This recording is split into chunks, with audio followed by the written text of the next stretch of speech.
మాట్లాడడం పద్ధత అన్నాను, గౌరవం ఉందా అన్న నువ్వు మాట్లాడే ఏమైనా ఇంగిత జ్ఞానం ఉందన్నా? నువ్వంటే నాకు గౌరవం ఉందన్నా, బుద్ధి ఉండాలి కదరా అన్న నీకు. ప్రేమతో అంటున్నా అరే రా అని అడ్జస్ట్మెంట్ చేసుకో, ఏం కాదు. మా అధ్యక్షుడి గురించి అన్న ఒకటి. అరే పాశం యాదగిరి అన్న ఏం మనిషిరా అన్న నువ్వు? 5 పెళ్ళిళ్ళు చేసుకో, నిన్నెవడు చేసుకోవద్దన్నాడు రా, రాజ్యాంగబద్ధంగానే చేసుకున్నాడు గారా. ఏంద్రా ఈ పెళ్ళిళ్ళ గోల? ప్రతిసారి ముండా కొడుకులకు అరే మొగోడు చేసుకున్నారా పై బాజాప్తగా చెప్తున్నా, తెలంగాణ ముచ్చట్లే చెప్తానా. ఏంద్రా మీ బాధ?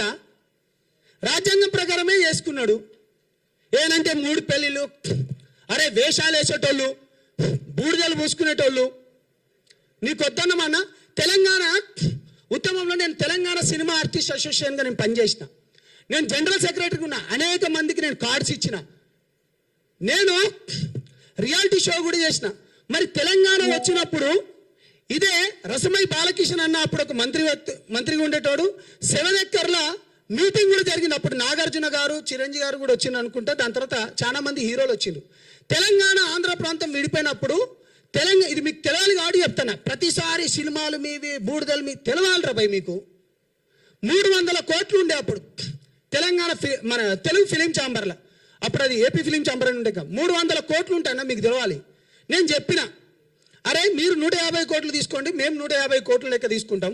అప్పుడున్న తేజాతోని, దాని తర్వాత ఇప్పుడు ఇతను ఉన్నాడు కదా రాణా వాళ్ళ ఫాదర్ పేరు సురేష్ బాబు, వాళ్ళతోని మాట్లాడుకొని మేము అప్పుడు ఒక స్కూల్ కూడా పెడదాం అనుకున్నాం. అరవింద్ గారితో కూడా నేను అప్పుడు మాట్లాడినా. అటువంటిది తెలంగాణ వచ్చిన తర్వాత నీ తెలంగాణ వచ్చింది అయిపోయింది, మరి ఎవడు విడగొట్టలే, మరి దాన్ని ఎవడు తీయలే? మరి ఇప్పటిదాకా 13 ఏళ్ళు అయింది. ఒక ఫిలిం ఛాంబర్ ఏమైనా ఉందా? రసమై బాలకిషన్ అప్పుడు అన్నాడు తెలంగాణ వచ్చింది అయిపోయింది, ఇంకేం లేదు. బుద్ధి ఉండాలిరా, తెలుసుకోండి. మేము కొట్లాడినాం. ఒక నీతి నిజాయితీ పరుడు పైన మాట్లాడితే ఈ విధంగానా ఏం కాళేశ్వరం పైన మాట్లాడదాం పాండి? నిజంగా మీకు చిత్తశుద్ధి ఉంటే మీరు ప్రతిసారి అంటారు కదా ఎస్సీ ఎస్టీ బీసీ బిడ్డల గొంతుక లెక్క అంటారు. మీకు దమ్ముందా? రండి పోరాడదాం. ఇవాళ ఇక్కడ ఉన్నాయని ఎవరు? ఒక బీసీ బిడ్డ కాదా? ఒక బీసీ బిడ్డకు నామినేటెడ్ పదవి ఇయ్యలేదా? ఇక్కడ హిమైత్ నగర్లో టీటీడీ బోర్డు చైర్మన్ ఆ టెంపుల్కి, ఇంకో అతనికి మహేందర్ రెడ్డి గారికి మన బోర్డు మెంబర్ ఇయ్యలేదా? ఏం మాట్లాడుతున్నావు నువ్వు? నిజంగా ఇన్ని విషయాలలో పవన్ కళ్యాణ్ గారు చేసిన పని ఏంటిది? ఏం తప్పు చేసిండు అంటే 6 ఏళ్ల పాప చనిపోయినప్పుడు, చైత్రాబాయి అని చనిపోయినప్పుడు తన గురించి వచ్చి కొట్లాడడం పవన్ కళ్యాణ్ గారు జనసేన పార్టీ చేసింది తప్ప దాంట్లో ఉన్నందుకు. లేకపోతే ఎల్బీ నగర్లో లక్ష్మీబాయి అనే ఒక ఆడబిడ్డను పోలీసులు విచక్షణ పేరుతో తీసుకుపోయి కొట్టినప్పుడు అప్పుడు మీ ఛానలే వచ్చినాయి ఎక్కువ. అది మాట్లాడడం తప్ప? అది చేసినాం, మేము పోరాడినాం. యురేనియంకి వ్యతిరేకంగా ఒక చెంచు బిడ్డ అయినోడు ఆయనను తీసుకొని వచ్చి మిగతా రాజకీయ పార్టీలందరినీ కూర్చోబెట్టి మాట్లాడి దాన్ని ఆపడం తప్ప? దాని తర్వాత ఇంటర్మీడియట్ బలిదానాలు కావచ్చు, లేకపోతే ఇంజనీరింగ్ కాలేజీలలో 1000 కోట్ల స్కామ్ జరుగుతుంటే వాళ్ళు ఉన్న ఫీజు కంటే ఎక్కువ తీసుకుంటా అంటే అది దానిపైన పోరాటం చేసింది తప్ప? లేకపోతే తులసి చంద్ గారు మొన్న మీరు మంగ్లీ కేసు 9 మంది చనిపోయినరు, మీరు మంగ్లీని తీసుకొని వచ్చి ప్రెస్ మీట్ పెట్టిండ్రు, పాడ్కాస్ట్ చేసిండ్రు, కానీ బాధితులను తీసుకొని వచ్చి చేసినావా అమ్మా నా బంగారు బిడ్డ? మీరు బాధితుల తరపున మీరు ఎప్పుడు లేరు. 9 మంది చచ్చిపోతే కొట్లాడింది నేను. మేం పోయి అక్కడున్న తమ్ముడు గిరిజన సంఘాల నుంచి అశోక్ కానీ, లేకపోతే సేవాలాల్ సేన మైదాన ప్రాంతం వాళ్ళు మన రఘురాం కొట్లాడిండు. ఎప్పుడైనా నువ్వు కొట్లాడినవా అమ్మా? ఏం మాట్లాడుతావమ్మా నువ్వు? లగచర్ల భూములకు రైతులకు బేడీలు వేసినప్పుడు జనసేన పార్టీ కొట్లాడింది. కాబట్టి మీడియా మిత్రులందరికీ నేను మళ్ళీ చెప్తున్నా, చేతులెత్తి దండం పెడుతున్నా, తెలంగాణ ప్రాంతం అనేది మనని ఒక్కసారి అన్నా అంటే గుండెలకు హత్తుకునే ప్రాంతము, మనము గుండెలలో పెట్టుకొని చూసుకునే ప్రాంతము.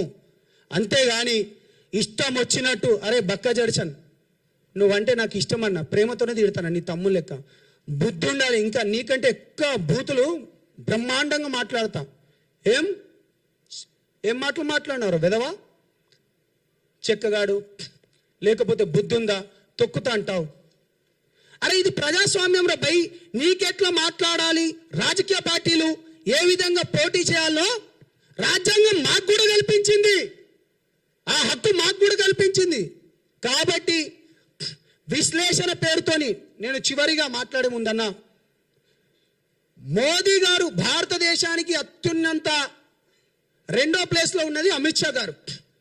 ఒక రాష్ట్రానికి ఉప ముఖ్యమంత్రిగా ఉన్న పవన్ కళ్యాణ్ గారు, ఒక మంత్రివర్యులు ముగ్గురు మాట్లాడుతున్నట నాకు సోర్స్ వచ్చిందట. ఇప్పుడు పవన్ కళ్యాణ్ గారిని అట అమిత్ షా గారు క్లాస్ తీసుకున్నారు, లేకపోతే జగన్ గారి గురించి ఇది మాట్లాడిండ్రు అని చెప్పడం వేరు, మాట్లాడేసిండ్రు అని చెప్పడం వేరు.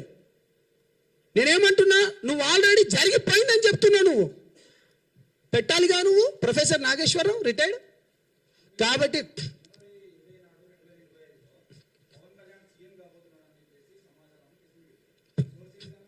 ఏది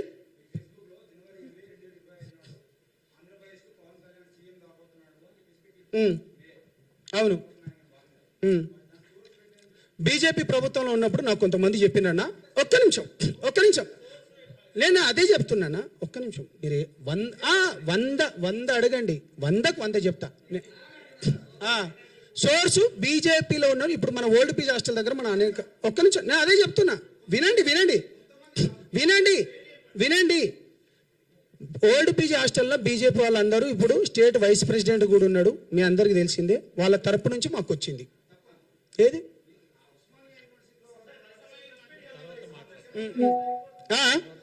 చలో ఒక్క నిమిషం నేను డిస్టర్బ్ చేయకండి, ఆగండి. మీ ఒక్క నిమిషం మీరు బ్రదర్స్, మీకు గంటగా ఒక్క నిమిషం లైవ్ జరుగుతుంది.